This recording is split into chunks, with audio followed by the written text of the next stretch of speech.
This is the build up. This is the build up. Shitty bang bang. Shitty bang bang. He is our big four-wheeled friend. High, low, shitty bang bang. Dick Van Dyke is also there. I watched a documentary on that guy that fucking actually hand built that fucking car. That's pretty awesome. Hey, Blasphemers, hang tight. Terry James is our guest, and we're about to start the show right. Hey, Blasphemers, welcome to Simple Blasphemy, where we have the best times with the worst topics. We're three friends that discuss everything and nothing, from wacky headlines to games and trivia. All subjects bizarre and risque are on the table. Our weekly guests range from friends, musicians, and artists to professionals in a variety of industries. We go live on Facebook and YouTube every Tuesday night at 9 p.m. Eastern. Want to support the show? Join our Patreon. You can find it and more at www.simpleblasphemy.com. So grab a drink and join in!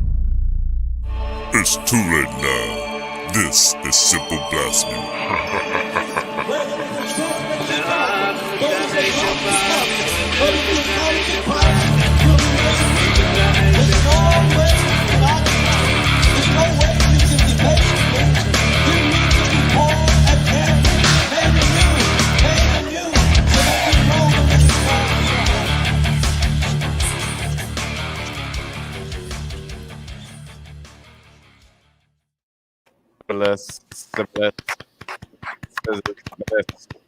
All right, welcome to the Simple Blasphemy podcast, folks. I have here with me always the wacky Andy. I'm so wacky. I wrote them in my diary so I wouldn't have to remember them. And Mr. Zach, the cleaning machine. That's green. Can you feel the madness starting to come on? Like that thing that that holds everybody to a logical like reasoning sensibility is fucking breaking down and everything is just fucking going in like bizarro world. Well, that's what I'm feeling it, man. Anxiety is fucking just pegging the fucking meter. Ooh, this is what we're going to be talking about lucky today, by meter. The way. All the info on this show can be found at simpleblasphemy.com, and if you click that like, share, and subscribe button right now, you'll receive 5 years of what this week, Andy? Perfect dental health. Whoa. From Mr. Clark himself. From me. I will clean your teeth with my teeth. I thought you were about to say your dick. I'll clean your teeth with my dick. As mentioned, this week's guest is none other than Terry James. How are you doing today, Terry? I'm doing pretty well, thank you. All right, so a few things. Terry is a self-published author. Nice. We're going to dive into that a little bit, but he also is a supporter of the show. So, Terry, what? How in the world do you find that this is even worth your time? Because that's what Green wants to know. I am fucking flabbergasted. I have watched quite a few podcasts and that, and I mean, most of them are quite informational and they're quite interesting in that. But as far as entertaining, this is the one this is my go-to. So, so you feel about it like we feel about it. I know. Well, we appreciate your support. I think you guys always attract the weird ones, and they don't get any worse than here. So that is true. Welcome to the West Alexis Road of podcasts. Well, Terry's out in the I don't know, I wouldn't say boonies per se, but no, they're the boonies. Okay, what city are you in now? It used to be Deschler, but not, are you still in that area? Or? Yep, still in Deschler. Okay, is that Ohio? Surprisingly good internet connection for. No, I way out there. Yeah, I paid for the full package, baby. Oh yeah, 5 hamsters. The only way. The 5 hamster package. So having said that, like it's really interesting is a lot of us are ambitious and we have hobbies and we find things.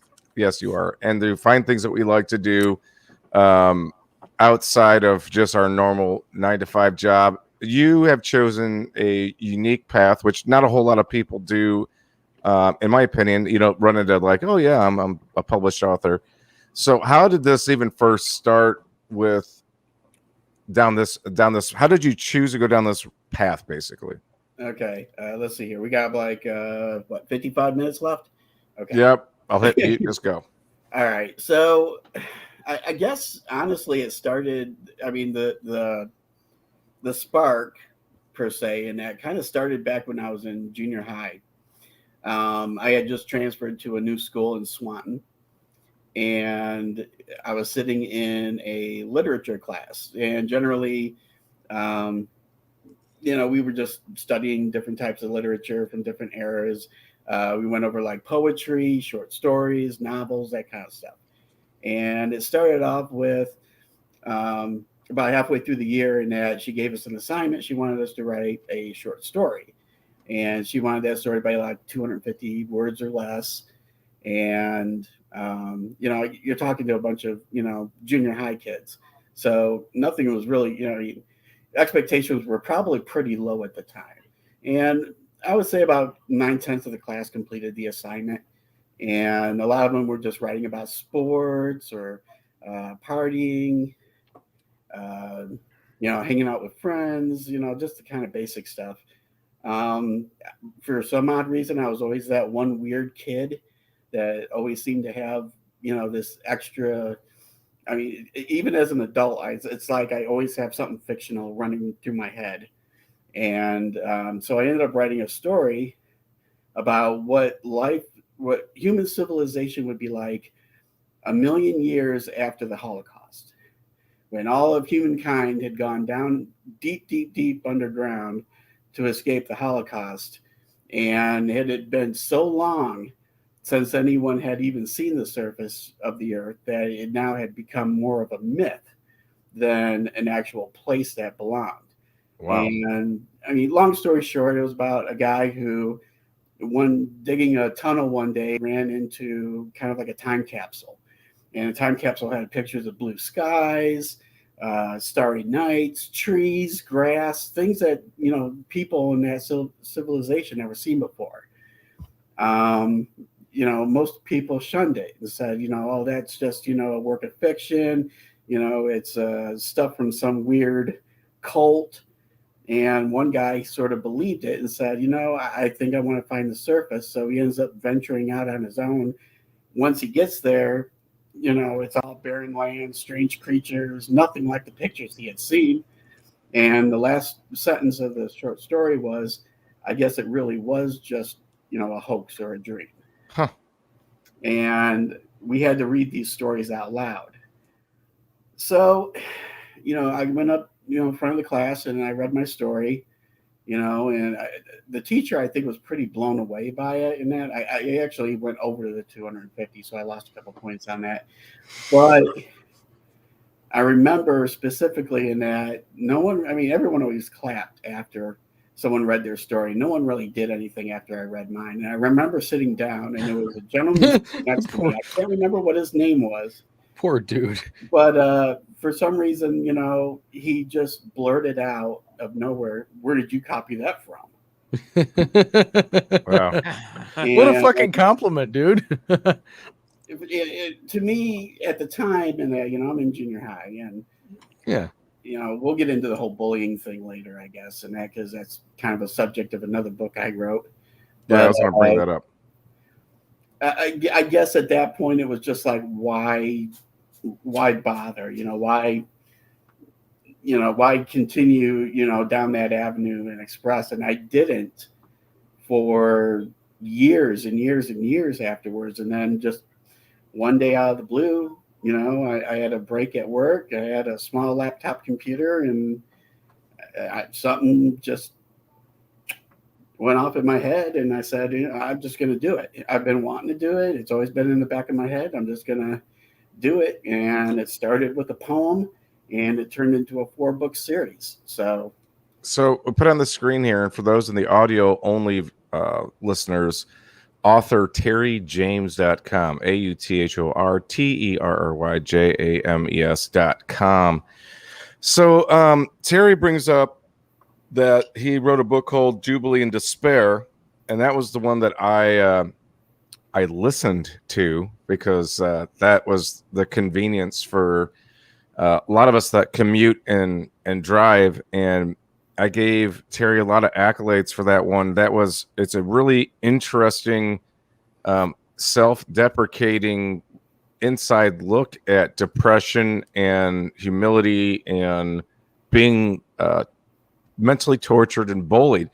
In fact, I think I've mentioned to you, it's actually hard to read because you never want. And I have to tell you, I really advocate this book, not because Terry is a friend of mine and he's a supporter of the show, but it is a true inside, detailed, articulated account of mental torture. And I mean, sometimes we do a lot of that to ourselves. It's not that it's always just the outside attacking. Sometimes we take those attacks and use it against ourselves as well. Definitely. But man, after I even finished that book, I was like, Jesus Christ, man, I love you, dude. What's going on? I feel horrible right now. Why do I feel like okay?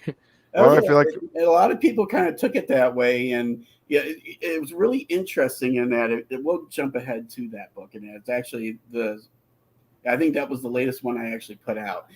It actually kind of started as an accident. I sat down and I was like, I was really having a hard time trying to get my head back into writing again. And so I thought, okay, let's just keep it short. Let's keep it sweet. Let's just find something that's different that I can just sit there. I can, blot out a few a day and go with it. So I started doing, a quick search on like poetry, and the very first thing that came up was haiku. Mm-hmm. And if you notice in that, much of what the book is pretty much haiku. Haiku was normally, or is universally thought of as a poetic styling in which you're usually personifying beauty in some aspect in that. You're talking about the winds through the trees, the sunshine, nature, the beautiful things that were bosoms. Just the beautiful things in life that that sparked that inspiration. There's one. And somehow or another, after I had started writing two bosoms, they really kind of started feeling a little morbid. And so I started thinking back, and I'm like, let's dig in a little bit. Maybe this whole writing thing and that, maybe my writer's block might have something to do with these feelings I had back in the past. So I just kind of started soul searching, kind of thinking back to that time and that before I had met my wife. Probably a span of about 10, 15 years from junior high on to about probably my late 20s. And it was kind of like a really wrenching journey when I was writing them. And eventually, I never intended it to be a book. I was just kind of writing this for myself. And then I thought, let's put some pictures behind it, make it look nice. And so I started posting these on Instagram and Facebook, and that these different poems that I had written. And I would think after the 10th, 15th one that I put in there, people started messaging me saying, "Are you okay? I mean, are you all right? I mean, you need someone to talk to? You need a shoulder?" And I was like, no, I'm fine. I'm just, doing some serious Edgar Allan Poe shit. Yeah. I love that guy. After a while, it just kind of, I had actually written about 300 of these haiku, and I ended up cutting it down to, I think, about 100, 110, along with some freestyle poetry that I had written, and said, you know what, let's just put it in a book. And the intention of the book, when I put it out, it wasn't for people who had been through that and to read it and sort of relive through it. When I put it out there, I put it out there for people who were the adversaries, the people that actually were committing these acts of bullying, that were putting people down, that were bullying other people, and that is maybe an eye-opener. Say, look, it's really fun to do right now to pick on someone who's weak and someone who can't defend themselves. but you have no clue what this could do to someone in their future, because this was something, I mean, I was never diagnosed with it. I'm pretty sure I had it, and I'm sure I still do in some level. But the idea of, kind of opening their eyes, saying, look, this is what it turns into. This is what you're doing to people. This is how you're hurting them. And it's not just a short term, ha, ha, ha, okay, that was funny, and you go on with your life. No, this is stuff that shapes you. This is stuff that really digs into you, becomes an actual part of your psyche. And like I mentioned in the book, when you hear the same thing over and over and over and over, eventually you start to believe it yourself. And like Zach said, a lot of times in that, it can turn from sometimes people will say things unintentionally, and you will take it the wrong way, and you will beat yourself up about it, thinking you did something wrong. So, right. So we have Patricia says, I love it. How about that? So thanks for tuning in. Now, I guess the question that I have is on, at least on this book, and then why don't we just go over all the titles that you have really quickly, so we at least air and vet your library. Is that, do you think, how much different of a person do you feel you would have became had you not had somebody or people kind of laying into you in a more of a negative fashion than a positive fashion? Do you think you would be extremely different? Or do you just think inside wouldn't have hurt as bad?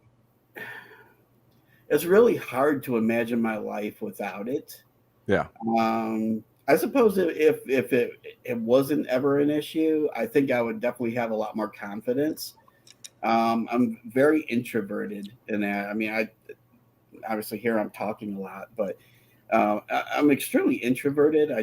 I'm not the type of person that's really going to like go out there and really initiate a conversation.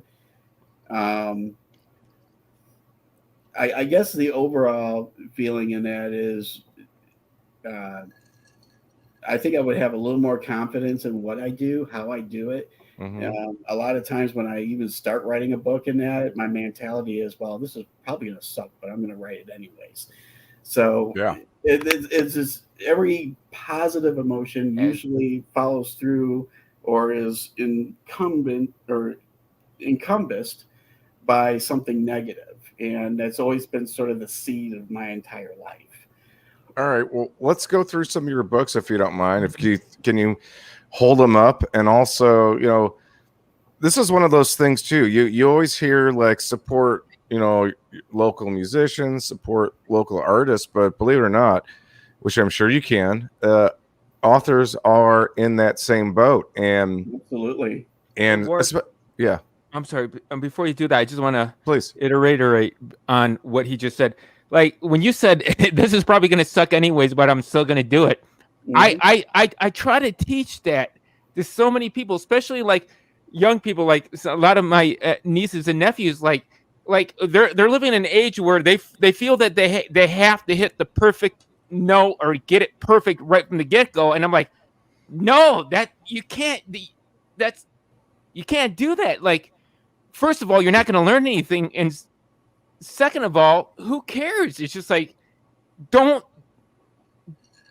I mean, if that holds you back, like, I know this is just going to suck anyways, I'm just not going to do it.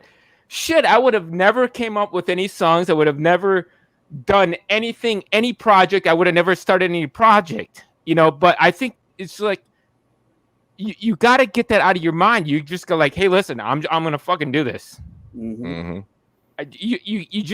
gotta make the initial attempt to do something, and you can tweak it as you go, and the more you do it, you get better and better. But the hit like all cylinders right from the get go, that never happens, and you don't want that to happen, because if that happens, you lucked out. You don't learn anything.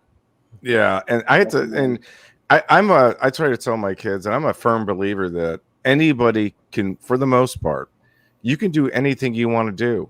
It just depends on how much you're interested in it, how much you're going to study, whether it be being an author, whether it being building rocket ships like Elon Musk has, a number of different things. I mean, if you sacrifice, partying or what have you, you can account and put those hours into what your goal is. You can accomplish anything. Same way. I mean, I can't imagine how many hours upon hours that goes into writing that many books. Because like even when I do my writing, it's like I got to go back and I start revisiting what I wrote, and maybe that wasn't exactly what I wanted to say, and it, just getting through, a handful of pages, it takes a lot of time. Do you experience that, or do you just muscle through the whole thing and then revise it in a different fashion? Wow. I guess that kind of would lead us into the first book. Sure. Yeah. Back in 2014, I know it doesn't seem like that long ago, but that's when I kind of got it in my head that I'm just going to do it. I'm just going to sit down. I'm going to write a book and be done with it. So I had initially written a poem called Deceased Denise. And that was like the very first thing I ever wrote. And then I put together in my head, a little bit on paper, exactly how I wanted the story to play out. But then I sat there and I thought, you know what? This to me sounds like it's going to be a very, very good book. But I don't want to just jump right in and write that one yet. I want to kind of, put together a couple, like, I guess you would call practice stories. Mm-hmm. So I kind of put that project to the side for a bit. And I kind of went on this tangent of a series in that called Tabloid Tabby. And it kind of played off the idea that what if all these stories that you read in a tabloid magazine, and I'm not talking about the modern ones about, which celebrities are cheating on who and who's getting divorced and who's about alien babies on their deathbed. I'm talking like the old bad boy, like, the president meets the aliens, and, there's, a Loch Ness monster-ish type of figure living in Lake Erie. Richard Nixon fucked Bigfoot. Okay. So, fucked. But, what if those old stories from the tabloids were all true, but we're so mindset on believing what normality is actually normal, that we honestly veil ourselves and can't really see what's actually there. We just kind of blinded by what we believe is fact when we're actually blinded by it. So that's when this book got published. And this one you won't see too much around anymore, only for the fact that I was kind of new to the whole publishing thing. I had written the book, but I wasn't quite sure what to do with it. So, you go online, you're excited, you got a first book, you want to hurry up and get it out, and you run, hightail to the first person that looks good. And to me, it was this place called Publish America. Yeah. They do a lot of promising. They say, oh yeah, we're going to advertise for you. We're going to promote for you. We're going to, make sure you're on the top of the Amazon list for searches. They promise you the world. And so you sign that contract and they give you they give you a check for $1 and say, here you go. This is your first check from your book that you wrote. And, you're all excited and you're holding the check up going, hey, look, I got my first, $1 check. And I'm going to sell 1 million books. Right now on 1 million of these things. Exactly what was going through my head. I mean, I was like, I'm going to sell 1 million of these and that. I'm going to make like, $2.50 per book. I'm going to be a millionaire. Everything's going to be set. My family's going to be good. That's not how it works. Not even a little bit. As soon as I signed that contract, it was like, we'll put you in a catalog that we're going to drop off at other publishers, addresses, books, personal homes, and we can put this in there. If you want a full page, you pay us $250. If you just want to be mentioned, send us $50. It was ridiculous, and I dealt with that for about 2 years. And finally, I just got sick of it, and I paid him $100 to get out of my contract. But in order to get out of my contract, there was certain things that I had to do. One is there had to be minor differences in the story, which I happily sat down and rewrote. Because to be honest, this was a train wreck because part of it was editing as well. English was the worst subject in high school. I'll be honest. I got held back in 3rd grade for English. That's how bad it is. So same with me. they never edited it, so it came out unedited. They designed the well. I told them how I wanted the cover, and the character on the cover was actually done by a good friend of mine named Adam Zunk. And so this is sort of what he drew, but not exactly. They sort of cleaned it up a little bit, kind of made her a little more gothy, which was fine with me. But to me, this kind of came out horrendous. And I was very unhappy with how it turned out. So I ended up breaking my contract with them. And like I said, the mistakes that I made in this one kind of came to light. I would have people send me like little notes and that, mostly friends and family that had gotten a copy from me saying, oh, hey, you should have put a period here, or hey, you forgot to capitalize this, or you put muscle instead of muscle, or something dumb like that. So once that was done, and I had to retitle the book and that, so I only made that 2 minor changes. I took tabloid out because I didn't feel it was any longer the mainstay of the story, and I took out one other word, and then this ended up being the final product. And this one is the one that I actually self-released through Amazon.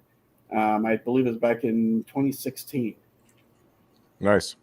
So, yeah, I mean, there was definite improvements, a lot of enhancements from the first book. And I felt the second try on the first book, and that definitely was much stronger of a storyline. I had already written 2 other projects by the time I had broke that contract, so it was a good result for you got to do a literary remaster. Yeah, what's the other books, Terry, before we move on to some news that you need to know and a little game show here? And you don't need to know this news. You do. You definitely do. Absolutely. You do need to know the one that we got in the production earlier. You need to know that shit. Yeah. No. All right. So second book in that came out from the same series, and that the Tales from Erie County was Tabby and the Dissolution of April. The title kind of confused people a little bit in that dissolution, in that when I looked it up in the dictionary, it was actually another word for death. And I didn't want to say the death of April because it seemed like it would just kind of give away the ending. So I used dissolution, and that kind of throw people off so they didn't really know what was going on. Nice. And a few years later. Spoiler alert! Yeah, right? Alert! Right? Okay. So about the same time that I put these next 2 out, I had finally finished the Deceased Denise book, designed by someone in particular that helped me out with the design of the book. It's nice cover. The top of my head. That was me. Was it? Yeah. Was it? Well, I'll be damned. Oh boy, I didn't have to do a whole lot. He just needed me to do some stuff. It wasn't that big of a deal. Golly! No, but really, it did make a huge difference, and I was so thankful for him afterwards. After that, before I finished the series and that, a lot of the collected efforts that I had put together. Greatest title ever. Yeah, it's kind of a. That's where we're at right now. And that it's got some what I call bizarro stories. If you're familiar with the genre of bizarro, it's kind of like a genre-less writing style. If you ever go in that and watch like really bad B movies, it's probably been graced upon by some sort of bizarro writing. And that's where we're gonna see this one right here. Robin's watching us. We're in trouble. I'm gonna buy that one. Who's I Robin? need to buy. I'm buying Selfie Portrait. I've been meaning to, and I keep forgetting. And do you have the audio version of that, or no? Just I haven't actually asked anybody to produce one for that one yet, and I'm not entirely sure why, but I'm thinking I might do it. So real quick, third book, final book of the Tales from Erie County series right here, as far as the Tabby storyline is concerned. So this pretty much ends it. This is also the largest book that I ever wrote. This one in that I think close to about 350 pages. Wow. So they're all pretty easy reads. So if there's any readers out there, if you're interested, they're very easy reads. 2-3 days max if you're just cruising along, hanging out. And then obviously the one that we talked about briefly in that would be the Jubilate from Despair. Yeah, and this is the book mostly of poetry. And I give a little bit of talk at the beginning, and that basically kind of like a rundown of how things went in my life and that kind of things that were going through my head. And it made sense to me when I wrote it at the time. Some people might read it and just go, yeah, okay, and then just move on with the rest of the book. But so that was awesome. Nice. Well, nice spiel. Very sweet. Yeah, man. I'm gonna have to definitely check it out. Yeah, definitely. Before we get into some internet videos, we do have a couple stories here, folks. Terry, this is where I apologize. This is where everything tanks and goes south. No, you know, you're like an amateur. I am not a virgin to this show. Yeah, you bring it on, brother. I can handle whatever you got. I am. All right, hold a second here. I gotta find a few things. Here we go. So, here we go. In efforts of our first God help me story, I actually went to McDonald's and ate myself a Big Mac, as you can see right here. This is the leftover. One of 32,000. You can see that. And what that the Coke juice it's still somewhat fresh.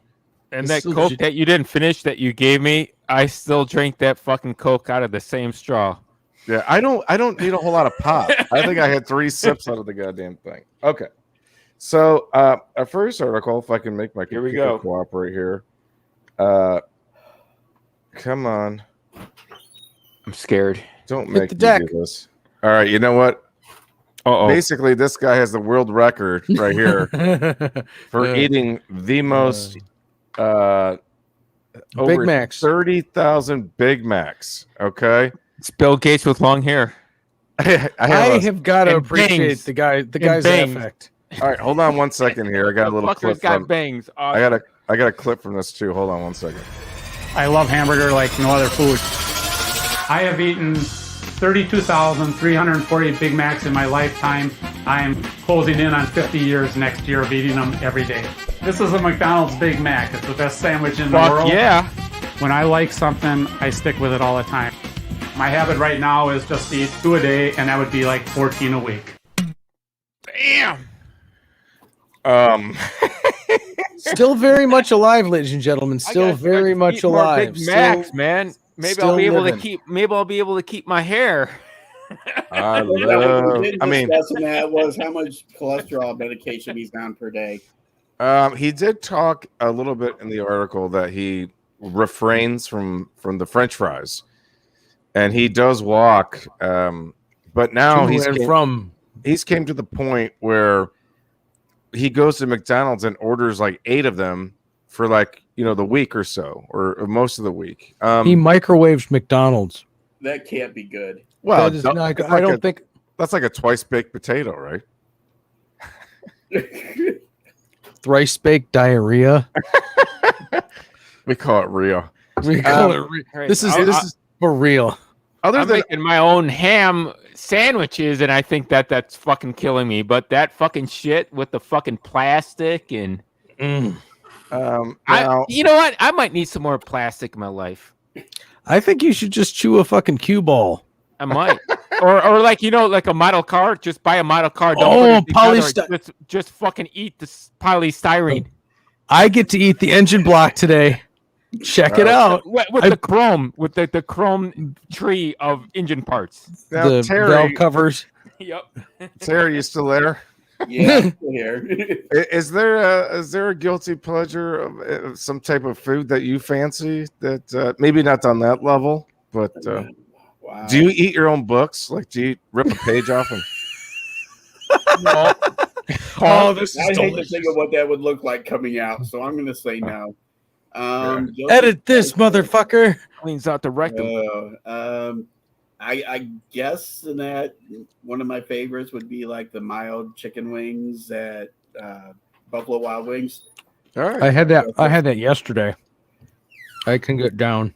I'm the curry chicken version at Buffalo Wild Wings. I have a bottle of that stuff in my kitchen. All right, we're gonna do one more. We're gonna do a clip. What should we like to? Let's see. Why do we always forget to do this stuff? Here we go. Internet videos, folks. There's a couple on here for specifically Zach Green, but here's our first video clip that's on the internet. Now, is it better for me to double fist it, or should I do one udder at a time? I am a beginner. Keep that in mind. Oh man, that's like when I fucking pee. She does, and I really did say Every double day. fist it. Farmer out there 4-5 times a day. Boyfriend. You're not listening. Oh, Mark. No, he didn't say that. It's 6:35. Wow. Right? What did he say? You weren't listening. Keep our mics muted. I'm sorry. I know. But fill me in. What did he say? He basically said something and says, because she said double fist that he's going to tell all of her ex-boyfriends or something along those lines. Oh, it's a disappointment. No, hey folks, let's not make that. Let's not cancel those people. Let's celebrate those people. That's what I'm saying. All right, so we're gonna have a little fun here. I have an article news called 10 Amazing Gross Human Body Part Records. And if you're friends of Terry and you came on to see him and you enjoyed his segment and now you're like, why is this gross? Go back to the beginning and watch that again. Yeah. Or stop and go back. We're gonna try to get some answers out of you guys. I'm gonna go through all these, and you're going to guess the record, I guess. Okay. First up, the longest nose. Does anybody know what the world's record for the longest nose on a human being is? Pinocchio. And that is. Guess. Well, it would be a. Gummo Marx.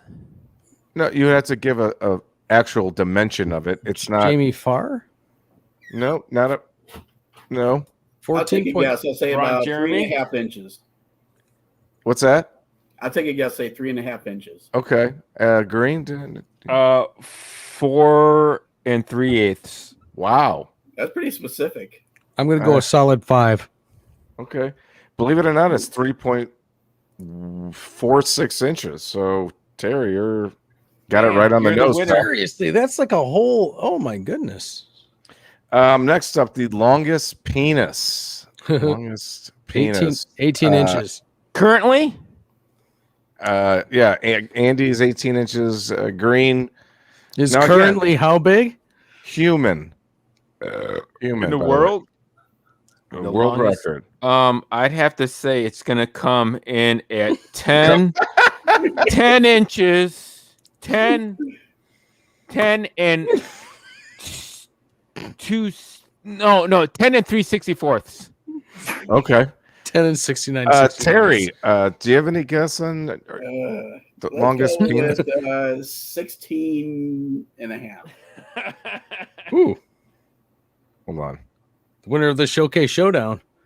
Uh-oh, that was me this time? Did you drop a picture and I didn't see it? No. Longest penis, 18.9 inches. Holy Andy. Fuck. Man, you got that right down the throat. Andy. Well, I have first-hand experience. By the way, it says, does it do anything? Is it supposed to say anything? However, most of that is foreskin to his claim to fame. Oh, he's part. It's like a sad elephant on the savannah. Yeah, I mean, Julio, you're. All right, here we go. The largest natural breast. Now we're looking at how much they weigh. Okay. Per? Each each. How much is the largest breast each? Green, how about you first? What do you think? The universe is popping into my head 42 and a half pounds. Andrew? Ooh, formal. I'm going to go with 60 of Her Majesty's pounds. Okay. Terry? 60 American pounds, rather. I'll just throw out 35. 35. Ooh. Okay, so the world's record for the largest natural breast was 65 pounds each. Christ. Again, I have firsthand experience. Christ. Of teat. Of teat. Of pure. I'm going to teat you a lesson. All right, next up, the longest female legs in inches. The longest female legs in inches. Green, come on. I'm gonna have to say 64. No, okay. 73.2 inches. Well, that'd be fucking terrifying. Can I change my answer? Sure. Okay, let's go with I'm gonna go with 49. Okay. Andy, I'm gonna go closer to Terry. I'm gonna say about 45. The answer is 53 inches of leg. Wow, that's almost as tall as me. Don't worry. They will uncover the 73 inches. When I was a kid, and my dad took us on vacation up to Niagara Falls, and we went over to the Ripley's Museum on the Canadian side. And just so happens the weekend that we went there to visit, at the time, the world's tallest woman was there. Awesome. Oh, wow. I actually somewhere buried in someone's picture album, and that is a picture of me with the world's tallest woman with her elbow on my head. Wow. That's crazy, man. Next up, the tallest living person. Tallest living person. Panel, anyone want to go first? 7'4". Okay. All right. Green, Terry? 8'10" inches. 8'10". Yeah. Okay. Terry, what are you thinking? I'm gonna go with 7'1". 7'1". The answer is 8 feet 2.8 inches. 8 feet 2.8 inches. Good Lord! Do we have a picture of this person? I do not. Well, now this is the Andy category. What is the shortest living person in inches? Shortest. Andy, what the? With the most delicious hair. Andy, shortest living person, where are you clocking in at? I don't know. You froze. Your mama. Maybe I froze. Your mama. Green. 2 feet. Why does the internet suck tonight? Inches. Wait, inches. Let's see. I'm gonna go for 27 inches. 27 inches. Andy. Maybe Andy's. He's frozen. He's mum's the it's word. Mine now. 24 inches. 24 inches. Terry. God, I remember. I can't remember. I know, if I remember right, the shortest person is actually, she was an actress and she was on the American Horror Story show. I want to say 27. I think 26 or 27 inches. So the answer is 24.7 inches. 24.7 inches. We'll skip to the last one. And these jokes just write themselves. Yeah. We don't know who won and who lost. It doesn't fucking matter. Last one. We're all winners. We're all losers. The longest eyelashes. Longest eyelashes as it relates to in inches. Okay. 1 inch.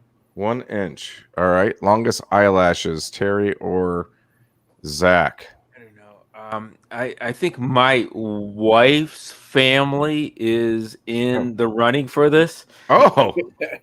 Ooh, damn. And I'm gonna have to say one and 3/16. Okay. Jesus Christ. I'm gonna go way out in left field. I'm gonna say 3 inches. Okay. Awesome. Julio says 1.5 inches. Now the last question. The answer is 4.8 inches. Can you believe that? Christ! Do we have to do that video again? Jesus Christ! Jesus Christ! Hang on. Longest eyelashes picture, God damn, that's please. that's a hindrance. That's a done. Oh, this is disgusting as fuck. Yeah, that's gonna hang on a second. From like, why can't this do this thing? A kite string. This shit's gross. I'm gonna share my screen. You're gonna start catching stray balloons in your eyelashes. Oh wow, interesting. So next up, we've got a couple more internet videos here, folks. Here's our next internet video. Here we go. There's a shirtless man jogging wearing a horse mask. I'm not quite sure. Obviously wanting to get a little bit of attention. I've seen that before. Obliging him. Yes, but I also have to tell you, it's cold out here. I'm wearing all of this stuff. Oh, Jack. Green, when you see that, do you see a man that's finally at his breaking point? He's liberated. He doesn't have to go to work anymore. What is it for you? No, it's just somebody that's always fighting them. Like they're falling into the point in life where like, oh my God, it's almost time to go back to work. It's almost time to go back to work. It's almost time to go back to work. I gotta break out of this. So they start doing fucking odd type of performance art like that. Okay. When should we expect yours? They found, somehow they went to a garage sale. They found like a fucking horse's head piece, and they're like, you know what? I could do something with this. I think he's adding to his list of never have I ever. Right. I want to do that. I want to do that. Andy, did you want to share a screen? Yeah. Tell me when you're ready. I'm ready. Oh, look at that. Look at that. Look at how awful. Jesus Christ. No Jesus way. Christ. No way. Jesus no Christ. Way. Wow. All right. Keep in mind, we really only have less than 15 minutes, so there's so much to cover here. I love it. Next article of the Huffington Post: former manager of the Department of Defense Aerospace threat program. Let me say that again. The DoD Aerospace Threat Program says UFOs are real. Good. What's going on? Good. I mean, I think we should let Green take the head on this one. Green, at what point do you think the aliens are going to start asking you to come home? He. Love you, I can't say anything on this subject. There's been a number of people, okay, I get it, good friends and acquaintances that think that I'm a fucking alien. So I don't know, and sometimes I feel very alien to this fucking planet because shit is fucking insane. You guys are approaching things at a very insane point of view. I don't know. Speaking of insane point of views, this next video, I kind of got inspired by Zach Green today. I'll admit it. Damn it. I'm in like the butt of everybody's fucking joke. No.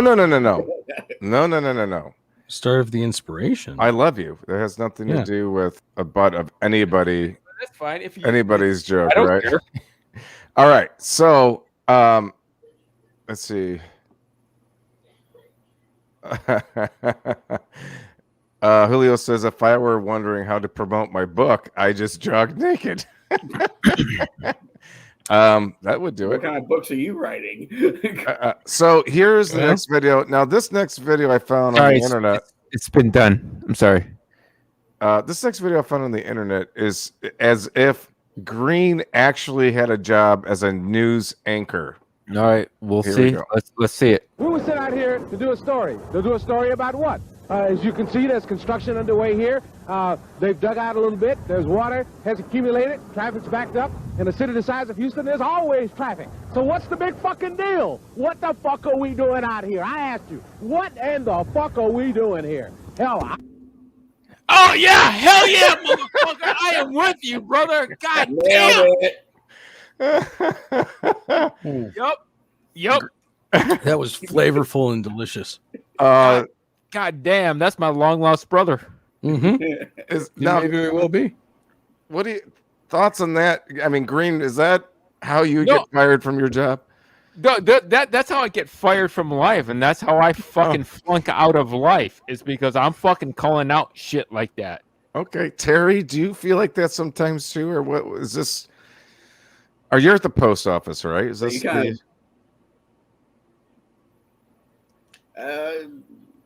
I'm gonna avoid that question for the Postal Service. Good, very good, very responsible shit right there. Man. Good job. Very nice. Now this next video, is now Green. Oh, here we go again with me. These are the next couple ones are for you. Green doesn't have children, and I came across this video. It instantly made me think of him. So here's our next internet video, again inspired by none other than Zach Green. Here we go. What's that one thing your ex gave you that you can't quite get rid of? Gang, gang, gang, gang, gang, gang, gang, gang,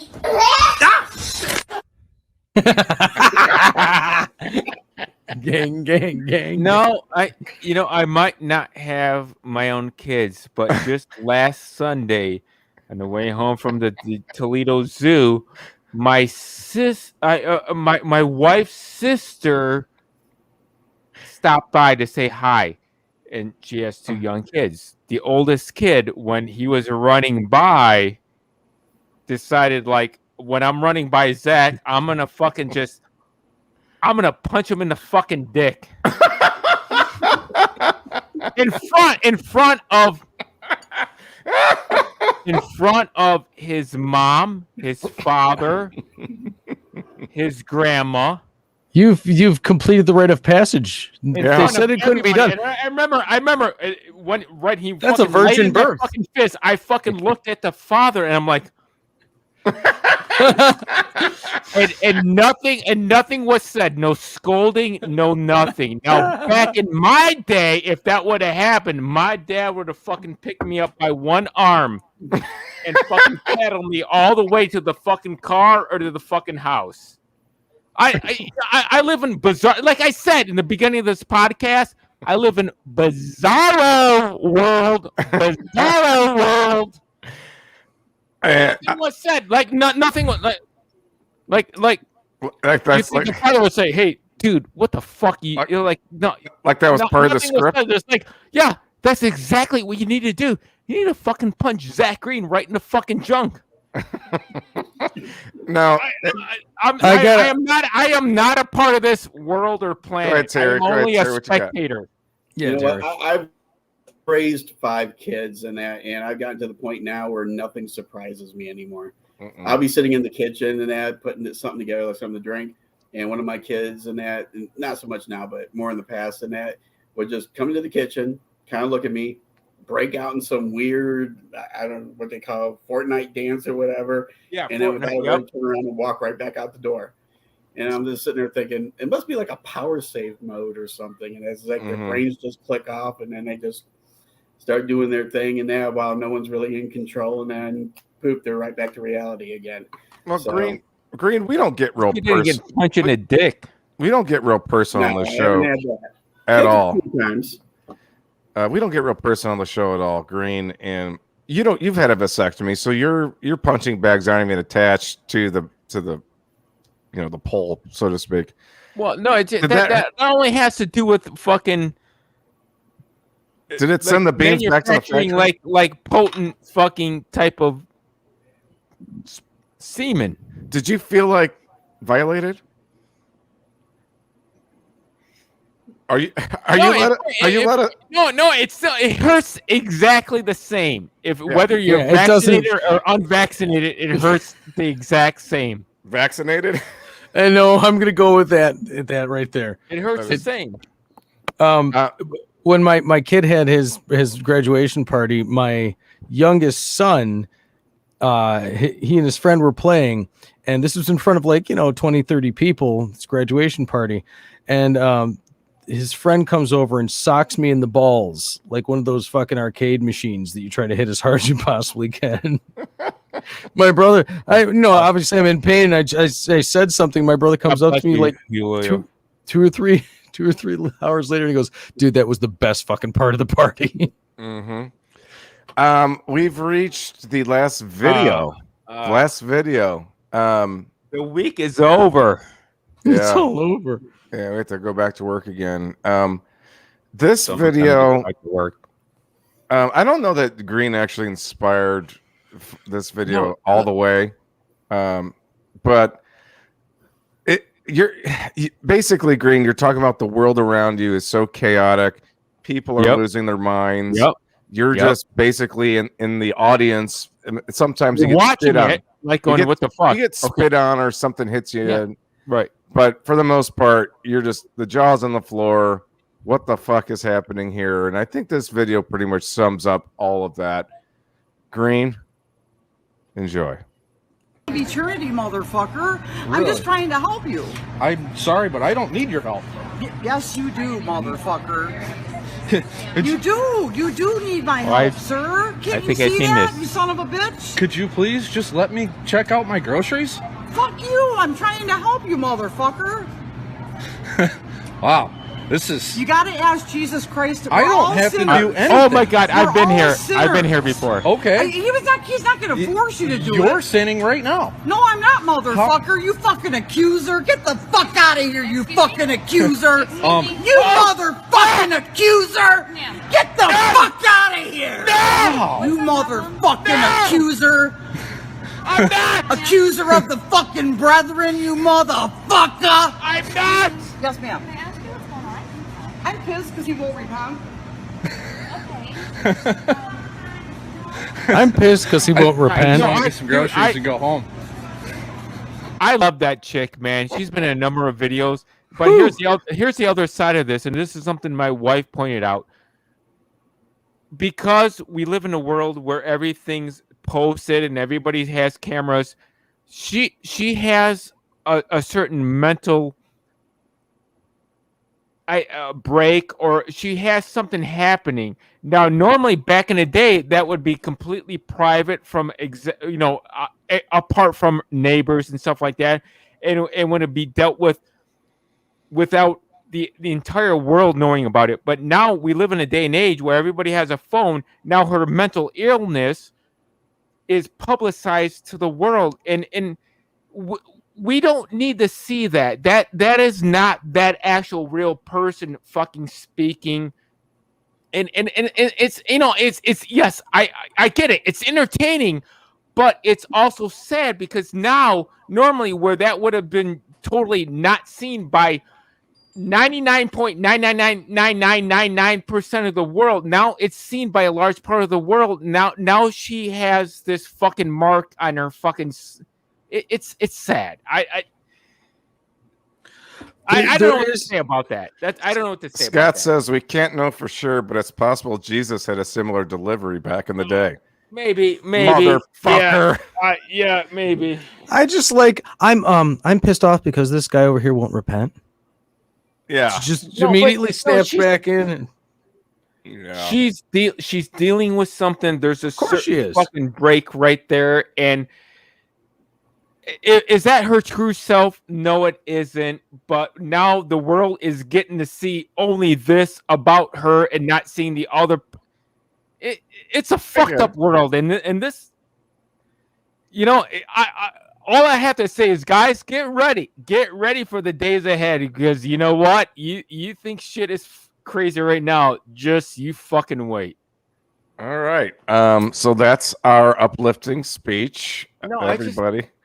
I think it's unfortunate that everybody that has a disability or something that is not right with them or something that is not working, it gets publicized to the fucking world. I don't under think a microscope. that is fucking right. Mm-hmm. It's not right. No, it isn't. Then why did Americans Funniest Home Videos ever happen? But I wouldn't consider those people like because Bob Saget is a sadist.